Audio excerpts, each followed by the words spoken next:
Mina, I'm going to start with you here. Where do you have the Broncos in the AFC West right now? So this might actually surprise people after what we saw last night, but I'm not panicking about the Broncos. I still have them third over the Raiders. Think about why they actually lost.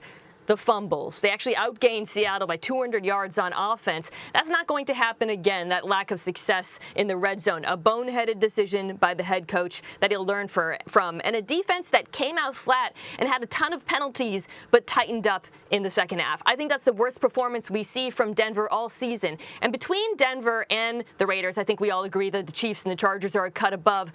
The worst unit between those two teams is the Raiders' offensive line. I don't see that getting better. So while I do think this was an incredibly disappointing loss and the Broncos have a lot to improve upon, I think they will improve upon it. Thanks for watching ESPN on YouTube. For live streaming, sports, and premium content, subscribe to ESPN+.